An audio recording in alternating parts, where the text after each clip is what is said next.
Hi there, Janet Fritz here for Galaxy Girl Creations. Welcome to my channel. Welcome to Follow a Sketch February with Scrapping Reflections. That's Sandy over at her channel, State Goddess, so you can go check that out. The sketch we are using today is from Jennifer Edwardson, and I'm using it kind of loosely. I'm also rotating the sketch.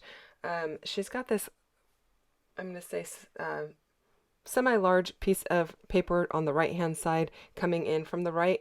I'm going to have mine coming in from the left. Hers is leafy patterned. Mine is going to be this arrow pattern that I am fussy cutting out. So I sometimes just start with a sketch as being a jumping off point. I look at it, get an idea of what I want to do, and then go from there. So that's kind of what I did here. I've got the paper coming in from the left, and I've rotated the sketch up in the corner there so you can kind of see that. My photos are going to be not they're going to be in a more of a row, but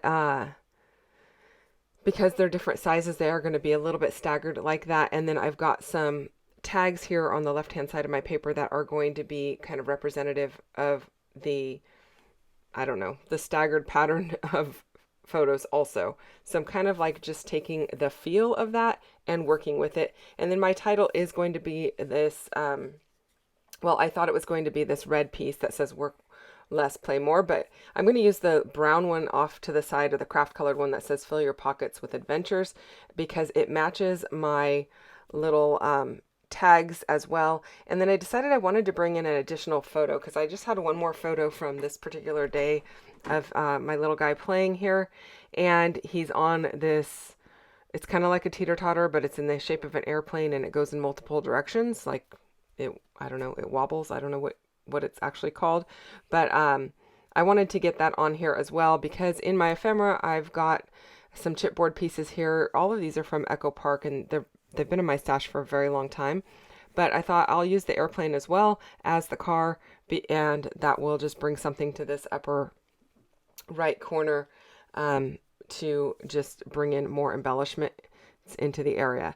And so since I have him on an airplane, I was like, oh my goodness, I'm going to go ahead and use the airplane, right? Got to do it while you can. I did pull out the chipboard pieces that say explore as well as the banner pieces, and I'm going to stagger those up as well.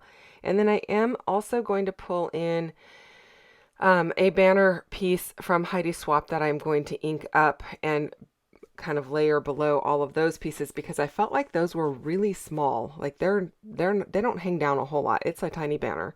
And I wanted mine to hang down more. So that's what I'm going to do.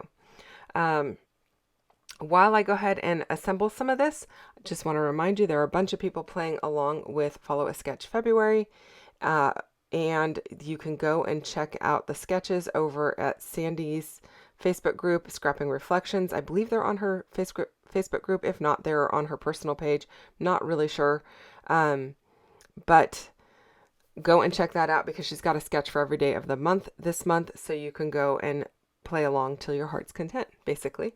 I'm going to be playing along here and there, probably not every day. Well, I'm not doing a video every day. That's definitely not going to happen since MK and I have a class going on and we're meeting twice a week with our class.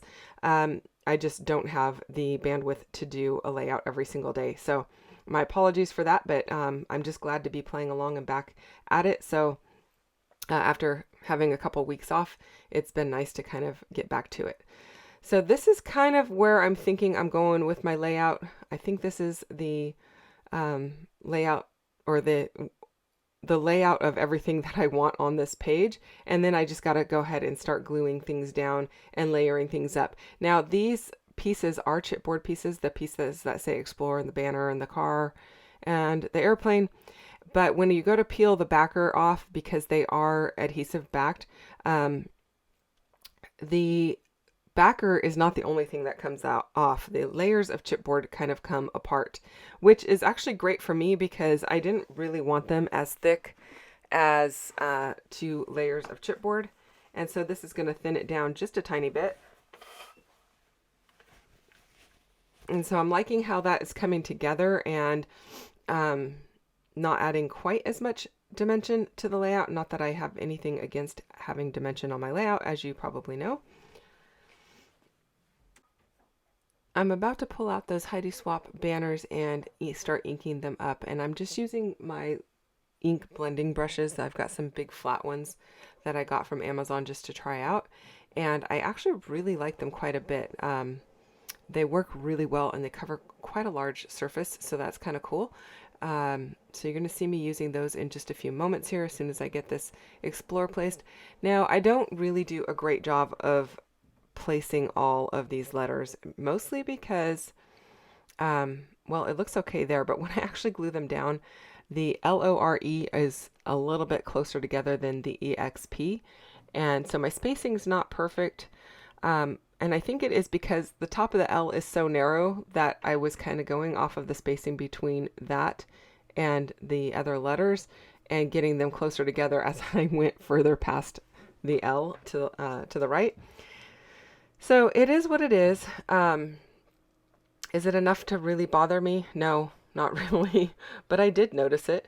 And if you notice it, that's the reason why it's like that. It's because, yeah, I just looked at the L and spaced the top of the O to the L similarly as I did the other ones. And yeah, it just, you know, when you have a really narrow letter, it just kind of ends up wonky. So, got to pay special attention to those letters when you are building your titles and whatnot. But it is what it is, and I don't think he's going to mind. I definitely don't mind, and I'm sure his family is not going to mind. But here's my little banner pieces. I'm just tucking them under. I'm going to glue them down. And I think it looks a little bit better. It gives it a little bit more of a playful look because my letters feel like they really cover up all of the other chipboard pieces. They are there, but I don't know, they're just not as visible. So I'm just going with it, you guys. I am going to add a little label up here at the top so I can do a little tiny bit of journaling. I will add some twine to my tags and fill those out because I don't like the tag holes to be just blank and empty. I think Sandy says no naked tag holes, so I'm definitely on board with that. Whether I put a brad in them or an enamel dot would work as well, or some ribbon or twine. I feel like something has to go in them. They can't be just by themselves. So I will be doing that shortly here once I get all of my stuff all kind of glued down. And I'm just using my liquid glue.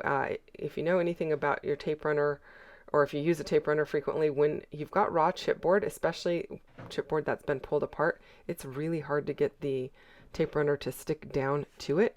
It's much more difficult to get your tape runner to come off onto the back of the chipboard without being a big old mess.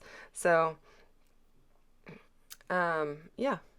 Sorry about that. I had a little interruption there and lost my train of thought. So I'm liking how that's coming together. I am using a little bit of my foam tape. It's just it's the Fun Foam from Walmart. It's adhesive backed on one side. It's something that I use frequently. I do go back and forth between dimensional adhesive, like the squares and the circles, because I have quite a few of those as well. But when I'm traveling, it's just easier to throw in a bunch of different colored foam because I can also make my thickers out of those. I can't make my thickers out of the squares and the circles, but I can make it out of these. So I just throw these sheets in varying colors and work with it that way. And it's really easy just to tear a piece off and tuck it under like the bottom of the letters to make sure that the letters are supported well so that when they get depressed in the album, they don't snap off on the top. Hopefully that makes a little bit of sense. So now I'm just adding some twine. This is just some, let's see, that's the linen thread from Stampin' Up. And a lot of it's not going to show going across the piece that says Explore here, but I am going to tuck it in there as well. I just ran a thin line of glue with my Nuvo Deluxe adhesive across the top of those letters, and I'm just tucking it in, and I'm liking how that's looking. I think it's a lot of fun. I don't feel like it needs to actually be attached to anything, but I like how it looks. So hopefully you like it too. That is it, you guys. I hope you enjoy the Follow a Sketch February. Don't forget to go check out the playlist down below and Sandy's channel. Thanks for playing along or Thanks for spending time with me today. I hope you play along. And if you do, don't be afraid to share over in my group. The link is down below for that. Again, thanks for being with me today. Hit the thumbs up button if you enjoyed this one. Don't forget to subscribe. If you're not already subscribed to my channel, I would love for you to do that as well. And I will be back again real soon with another one. So come back and visit me then. Thanks for watching. Bye-bye.